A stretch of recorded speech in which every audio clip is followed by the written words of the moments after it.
l'invisibile nell'arte, ciò che si nasconde, ciò che è impalpabile, ciò che non figura quando con i nostri sensi rimaniamo estasiati da dipinti che sono dei capolavori. Il Botticelli. Il Botticelli esprime attraverso 3 opere, la Primavera, la Nascita di Venere, Pallade che doma il Centauro, esprime una ridda di sentimenti, di pensieri che si intrecciano, si compongono.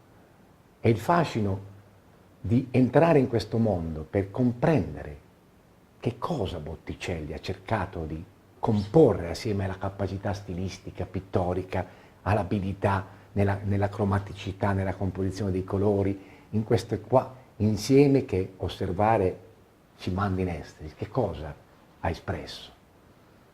E questo è quello che non vediamo ma che dobbiamo cogliere, comprendere per poter avere questa visione d'insieme dove bellezza, verità, idealità, concezioni dell'amore e dimensione religiosa danzano fra di loro come strumenti di un'orchestra che suonano una sinfonia.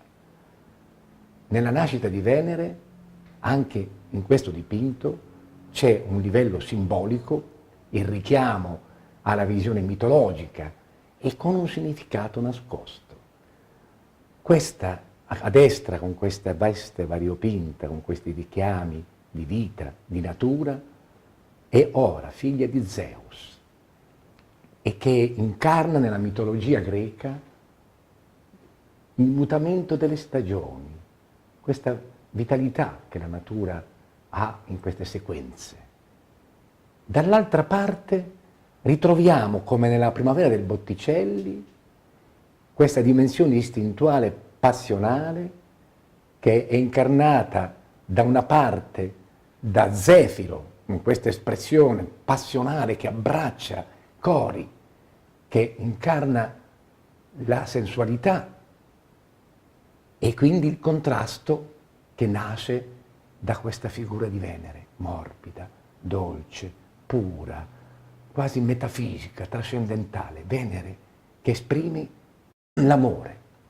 Ed è proprio in questo dipinto che Botticelli, in questo gioco simbolico, inietta questa sua visione che rimanda di nuovo a Marsilio Ficino, rimanda di nuovo a questa concezione dell'amore che è parte fondamentale, che abbraccia come una seta variopinta tutta la storia di quel periodo meraviglioso che è chiamiamo neoplatonismo, dove si sequenzano i grandi mecenati dei Medici e in modo particolare spicca la figura di Lorenzo il Magnifico.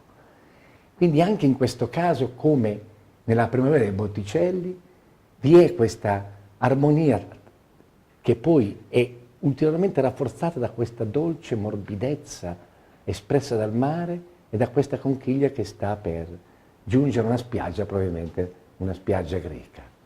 Ecco come il Botticelli cerca non solo di comunicare tutto questo, ma di evocare nella persona che percepisce il bello, evocare sentimenti di amore che man mano perdono la loro fisicità per elevarsi sempre più a quell'amore divino, spirituale, sgocciolante, di intensa interiorità. E poi arriva l'ultimo dipinto, quello che completa questo triddico, queste 3 diverse sequenze di un pensiero illustrato in immagini, in colori, in forme, in armonia, in composizioni, in cromaticità. Pallade che doma il Centauro.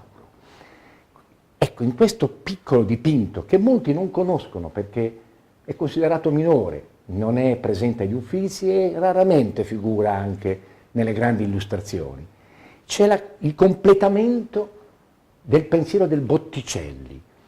Pallade, dea della saggezza, il Centauro, espressione della brutalità, mezzo uomo e mezzo animale, con il suo arco con le frecce, che Botticelli raffigura in qualche modo inchinato davanti alla dea, cioè la saggezza piega l'istinto, la irrazionalità, la brutalità. il trionfo della ragione e anche della capacità che l'uomo ha attraverso la ragione, la conoscenza di avvicinarsi a Dio e di realizzare quella fusione di corpo, di anima, di cuore, di mente. Ma è proprio in quest'ultimo traccia di pensiero che vibra nell'intensità e nella bellezza di questa composizione che si completa in qualche modo quella espressione di quel pensiero che trova in Marsilio Ficino e nella teologia, cioè in questa concezione atipica rispetto al cattolicesimo, trova questo trionfo della componente più elevata, più alta dell'uomo, che finalmente si fonde in un abbraccio fatale mistico, intenso, con quel Dio tanto amato.